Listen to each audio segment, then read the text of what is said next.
चलिए बढ़ते आगे। सोनिया गांधी का रायबरेली के लोगों को पत्र। रायबरेली से हमारा पुराना नाता है, ऐसा सोनिया गांधी ने लिखा है। रायबरेली आकर परिवार पूरा होता है तो स्वास्थ्य की वजह से अगला लोकसभा चुनाव नहीं लड़ूंगी। मैं जो कुछ हूं रायबरेली की जनता के कारण हूं, ऐसा सोनिया गांधी ने कहा है।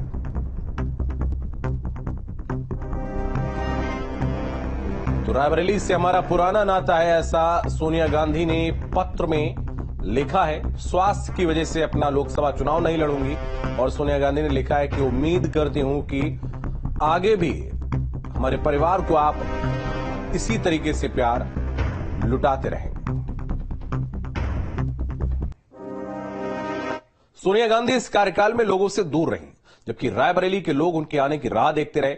हालांकि बुधवार को राजस्थान से राज्यसभा से दावेदारी करने की खबर से कार्यकर्ताओं में मायूसी भी देखने को मिली। लेकिन कांग्रेसियों का मानना है कि गांधी परिवार से नए सदस्य के आने से यहां के रुके विकास कार्यों को रफ्तार मिलने की उम्मीद भी प्रबल हो गई।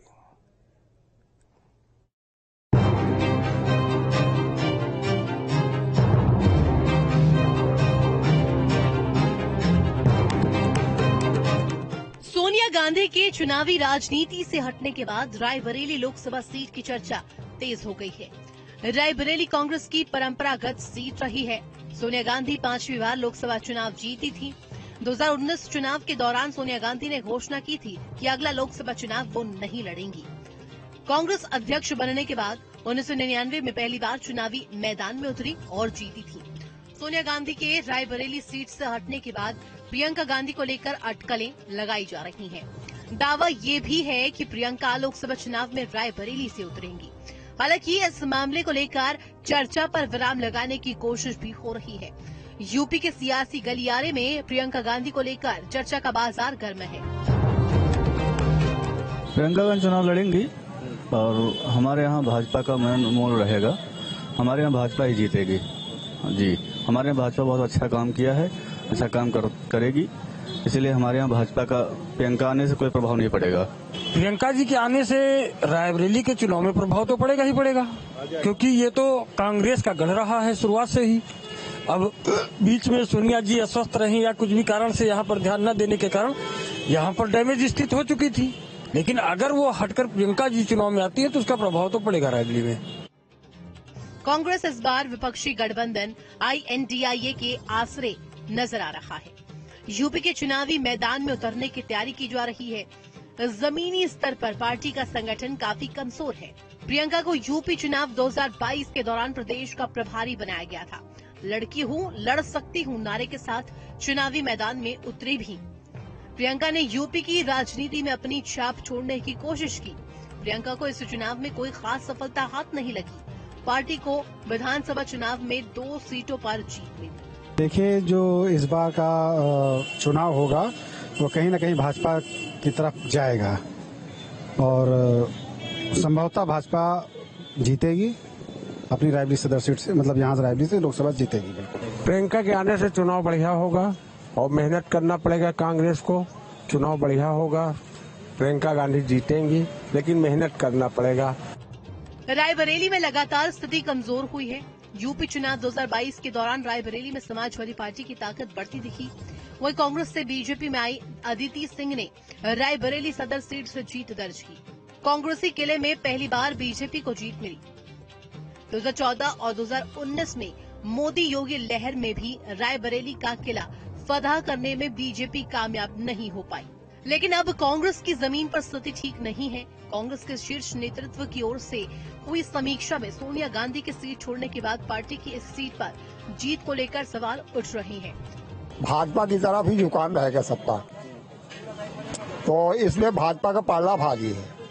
कांग्रेस का तो बहुत मुश्किल है निकलना। लोग तो कहते हैं कि प्रियंका गांधी में इंदिरा जी की छवि देखती हैं, तो उनका बहुत बड़ा असर जाएगा। चेहरा तो मिलता जुलता है, लेकिन चेहरा मिलने से थोड़ी सब काम होता है, काम करने से काम होता है। कांग्रेस का जो आप बता रहे हैं कि असर कम होता जा रहा है, तो वजह क्या मानते हैं आप? वजह राहुल गांधी को बोलने का अकल नहीं है, सही बोल नहीं पाते हैं, इसलिए जो है उसका असर कम होता जा रहा है। सारे नेता टूट करके भाजपा में जा रहे हैं। पार्टी नेतृत्व की ओर से प्रियंका गांधी को चुनावी मैदान में उतारने को लेकर ऊहापोह की स्थिति बनी हुई है। माना जा रहा है कि पार्टी अपनी रणनीति में बदलाव कर सकती है। अरे वजह क्या है कि कोई न सड़कें बन रही न कुछ बन रहा है, न खरिंजा न कुछ, गली गली जाओ सब कचड़ा पड़ा रहता। कम से कम योगी के राज में सब तो बन तो रहा है। अब सभी कार्यकर्ता सक्रिय होकर के लड़ेंगे तब तो असर जाएगा, बाकी ऐसा कुछ उम्मीद दिखती नहीं है। क्या वजह मानते हैं कि कमजोर होंगे? कमजोर पड़ने का वजह यही है संपर्क कार्यकर्ताओं का निष्क्रिय होना। तो ये थे रायबरेली के लोग। इनका साफ तौर पर कहना है कि प्रियंका गांधी के आने के बाद उनको बहुत ही मेहनत करनी पड़ेगी। अगर कांग्रेस को यहाँ से जिताना है, उनको अपनी सीट जिताना है, तो उनको मेहनत करनी पड़ेगी, क्योंकि बीजेपी पूरी तरीके से रायबरेली की सीट जीतने के लिए ताकत लगा चुकी है, तरह तरह के दौड़े लगा रही है और प्रचार की शुरुआत भाजपा ने कर दी है, लेकिन कांग्रेस का प्रचार कहीं दिख नहीं रहा है। Amresh Patel, News State, Raebareli.